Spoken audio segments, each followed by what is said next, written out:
Hello and welcome to Extra Time. I'm Gary James. With guests today from the world of rugby, Bob Harding, Director of Rugby at Walsall Rugby Club, and Phil Pemble, who works for Pertemps People Development Group and is the Wooden Spoon West Midlands Chairman.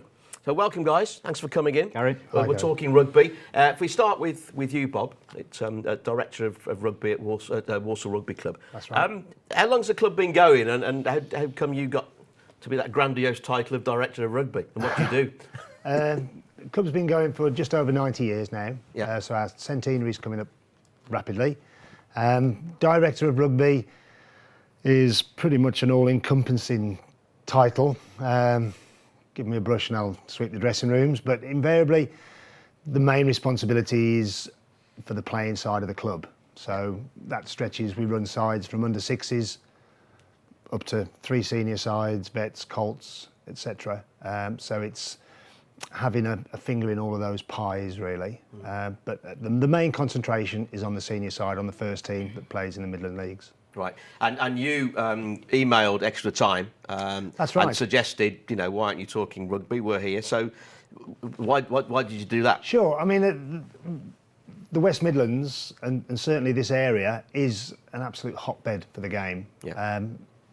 But of course, the area is overshadowed by the Mosleys, Coventrys, Worcesters, and just lately Wasps, of course, at Coventry. But beneath that layer of clubs, there is a huge involvement. The vast majority of them are community clubs, such as Walsall, and I just felt that some coverage for that level of the sport, where there was, as I say, massive participation and involvement, just not on the pitch but off the pitch, volunteers, etc., etc. There's a huge groundswell of people there, and it would be nice to get some coverage. Okay. Well, you mentioned coverage, so let's take a look now at your team in action. Let's have a look at a couple of tries, sure. and we'll talk more in a second. Yeah. Tell us about who you're playing here and who's scoring. We're playing Kenilworth here. Yeah. Breakout from the 22. Been passed to Rod Tierney, who's gone over the line. I mean, the thing about Walsall is we play an open style of rugby. As you can see there, we're not the biggest side in the world, and from our perspective, we try and play a fast, free-flowing style of rugby. And this one? and you can see here, supporting play, nice dummy, drive under the posts, and then player at pace, coming from deep, supporting. I mean, that ironically is Chris Mould, the fullback, who is one off the all-time try-scoring record. He's the current player coach, and he's a fullback, and there he is scoring under the post, supporting a forward driving for the try line. So it shows that we work, as we're concerned, across from 1 to 15 when we're playing the game. Yeah, yeah. And Phil, you Sutton Rugby Club. Before we talk Wooden Spoon, yeah, and I think like Bob was saying, Walsall and Sutton Coldfield local. It's about grassroots rugby, isn't it, Bob? Absolutely. Rugby's such a welcoming game. And my son playing his rugby at the moment in Vietnam. Before that, in Beijing, played in America, Canada, and Australia. And wherever you go, you walk in a rugby club, and you're made welcome. Absolutely. You mate for that club. Somebody will buy you a pint. You buy them a pint. You could have been best mates for years. And I think that's the game of rugby. Really is. We've all heard about this sort of, give it all on the pitch and then you just have a pint with your mate. And that is local rugby. As Bob quite rightly says, it's a hotbed in the air. There's lots of clubs, lots of involvement. And the great thing, particularly Sutton and Walsall, is the kids. Yeah. So start very young. It's about growing your own teams, growing your own players. Absolutely. Yeah, I mean, does it start with the schools? Are schools still in the area, still, in the Midlands region, still big on rugby? There are some big name schools. Bromsgrove just recently have done particularly well. They won, I think it was the NatWest, wasn't it? The NatWest, yes. But there are some elite schools, but certainly in Walsall, there's only one true rugby playing school, which is Queen Mary's. There are a lot of the comprehensive and academies have rugby on the curriculum, but it's not a core sport at the school. So a lot of the development of players now is reliant on the clubs. And as we said, I mean, we run age groups from 6 to 17s. I mean, there can be I mean, we've got a participation level of up to 400 children on any given Sunday. And that would be exactly the same for Sutton, you know, if not even bigger. And it's the key to it from us is exactly as you say, Gary. We have to develop our own players because in this day and age, you put a lot of work and effort with developing the players on a Sunday. So you want to see that work come through into the senior side. But having said that, it's a cliche in rugby, but there's a position for everybody. Every ability level, every size, every shape. There'll be social rugby at Walsall, at Sutton. There'll be also first team rugby, the senior side, which is still an exceptionally high standard and requires a lot of commitment from players. But these two things can go hand in hand within the same organisation. And of course, the kids, as they're coming at that age, they're learning sort of discipline, respect. And a lot of things, it's a bit like some of the lads that go to boxing gyms. You know, it really is a good starting point for, you know, being part of the community, isn't it? I don't know, I thought. I think so. And rugby's it's a different mentality to football. It's a sort of absolutely. It's a, you know, really give it all on the pitch and then forget about it. And I think with football, you tend to dissect the game afterwards. You look at this, you look at that, and it's more so. It is a more social. And it involves everybody. It really does, you know. And clubs are run on volunteers, you know. Bob is a volunteer, but it's a family involvement. Absolutely, the whole family gets involved and does something. And players-wise, Bob, any names, any stars that have come through the ranks, or even have come back and finished their professional career and playing with your first team now? I mean, the classic example, the big name who's still involved with the club is Jan Webster, who represented England as scrum half. I think it was, I'm not sure of the date, so I won't try and quote it, but was the star performer for England when they toured New Zealand against the All Blacks in the 70s. And Jan is still involved at the rugby club, was with our under-15s in the Staffordshire Cup final on Sunday. But we've had Terry Cobner, Paul Ringer, in the 70s, and then in the 80s, Rupert Moon, his brother Richard Moon. Rupert went on to represent Wales. Colin Jarvis, who captained Wales in the World Cup, is a Walsall lad. And so it goes on. And it's, from our perspective, we take great pride in these players that they've represented Walsall and they've gone on to bigger and better things. And we're always looking for that next nugget that is going to do that now. And having said that, you're right, players do come back as well. We've had Dave Merlin, who represented England at under 19s. He's been a stalwart to the club. Historically, we've had a good relationship with Moseley and players coming from Moseley to Walsall, Steve Halbert. And so it works both ways, players going up and players coming down. But the key to it is that at Walsall, although the level is very competitive and it's a very high standard, the emphasis we have is enjoyment. I mean, it's the key. It is a purely amateur sport at our level. Yeah. Yeah, and do you feel, because I know that's why you contacted the show, yes. You obviously feel that your level of rugby, you're not getting as much coverage as possibly you like in the media? Well, it's not just Walsall. I mean, I feel for a lot of clubs in the area. I mean, the game is thriving on lots of levels. You can go to Worley and play rugby, Willenhall, Essington, Wednesbury, Walsall, Sutton Coldfield, and there is a swarm of rugby clubs there that offer facilities for every ability, every age group, and you know, these guys deserve a mention and deserve, you know, some coverage, I think. The game at that level needs coverage, I think. And how do you go on for sponsors? I mean, are they an integral part of? Yes, of I mean, clubs? it's the days when the club could just be funded from bar receipts is. You know, although we do our best, of course. Of course, it's a rugby club. We do try, of course, yes. We do our best, but it is the game, as in all sports in the modern era now, is becoming more and more expensive. There was a time when clubs at our level would be get funding from the RFU. That went a That's number gone. of years ago. So we do search the local area for sponsors, and we've been quite successful.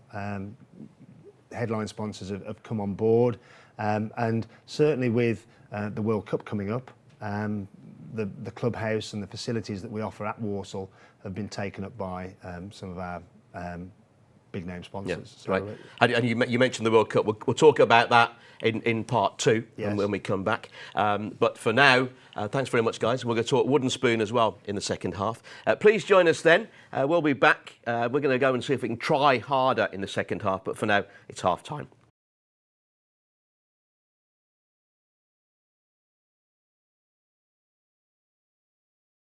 So welcome back. This is Extra Time with me, Gary James, and our guests, Bob Harding from Walsall Rugby Club and Phil Pemble from Wooden Spoon, which is the rugby charity, Phil. Children's charity of rugby. Yeah, OK. Yeah. I'll tell you what we'll do. Before we talk to you about Wooden Spoon and your involvement with it, let's take a look at the Wooden Spoon promotional video. Yep. Tell us a little bit more. We'll take a look at that now.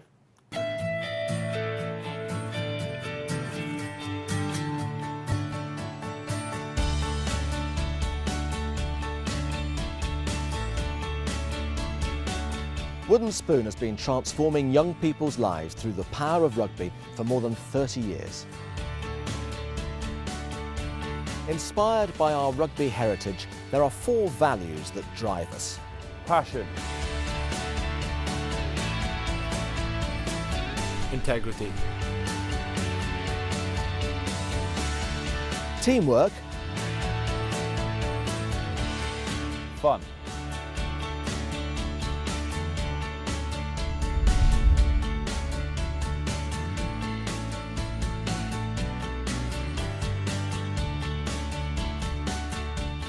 if you could see the difference that money makes. The little girl in the wheelchair, and she can't speak to you, and they've got the hoist, they've hoisted her into the chair, and she's there, and she did not stop smiling. And I'm talking to her, but she can't talk back to me. But you look into her eyes, and my God, if her eyes could talk to you, I'd want to hear that story, because she was just in a very, very special place. She loved it. That just kind of summed up, makes it all. I don't care if it costs £1 million, 20 million quid. That one thing alone for me makes it all worthwhile. We talk about money and impact and where does it go and is it the right thing to do, and there's no such thing as bad charity. Sometimes with charities it's hard to see where the money goes, but Wooden Spoon is very tangible. They raise the money and you get to see the immediate benefit. You're making a difference to children's lives.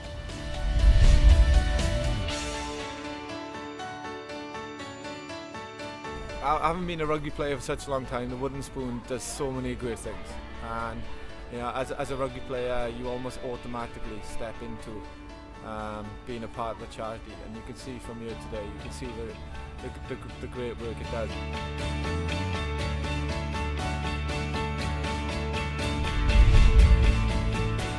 But the hard work doesn't stop there. We need your support to help make the difference. You can help transform the lives of young people. To find out how you can help, visit woodenspoon.com.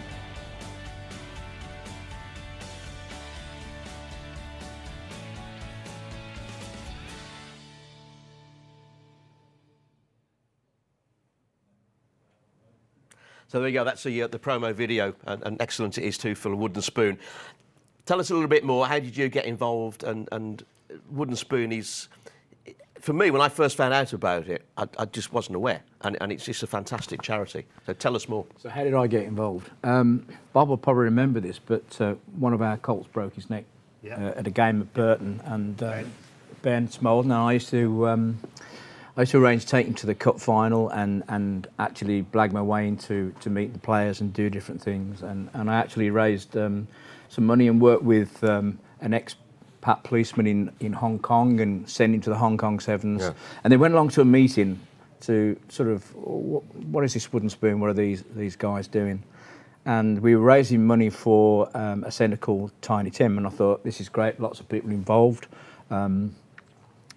when we'd raised the money, the chairman said, I'm stepping down through health problems, and all these other guys have been involved, were involved because they were part of the project that we were raising money for.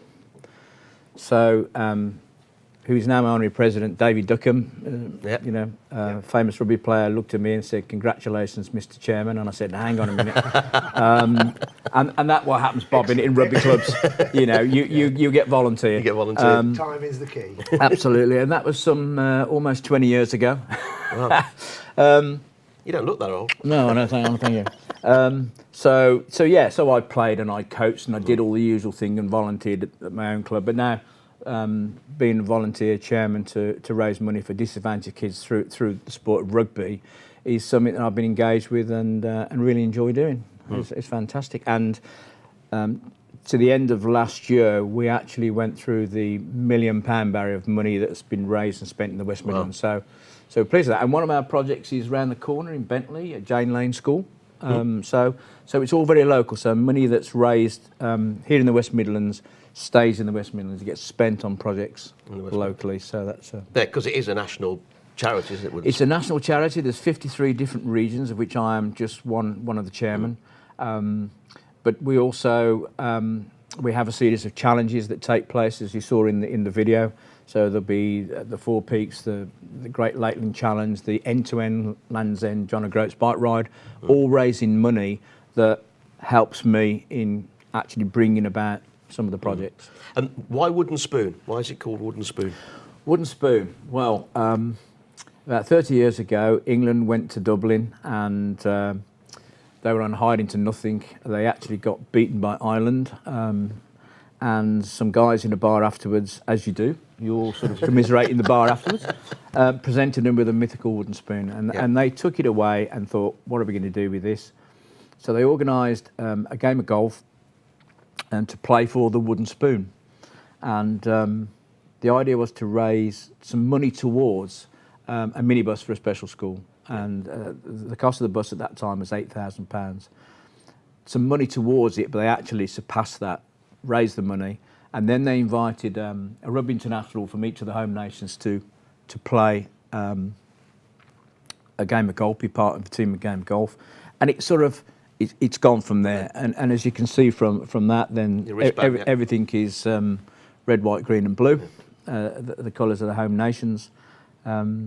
So it's gone from strength to strength, really. It's, raising millions of pounds. Okay, and I tell you what, the guys have just gone on another the Arctic adventure, is it? The Arctic Challenge. Arctic Challenge. Yeah. Let's take a look. We've got a clip of the guys leaving ahead of that, which was only a couple of weekends ago, wasn't it, or last weekend? No, last weekend. They're just there now. Let's take a look at that. So my life is punctuated by tours and by travel and experiences, and I expect this to be equal to anything I've ever done before. Proud of him because he's going to do this for loads of people who have illnesses and bad things. Wooden Spoon supports socially, mentally and disadvantaged children and young people right the way across the UK. So these funds will be put into immediate use as soon as the challenge is finished. I'm extremely proud, very emotional about it all. I'm just really proud of him for doing it. I couldn't be prouder. Not only have they challenged themselves out there in the Arctic, but they can come back and say, I did that. And that's what Wooden Spoon does. It brightens up the lives of young people that need our help. It's game on now, and we've got a huge challenge up against us. So thanks everyone for being behind us, and game on.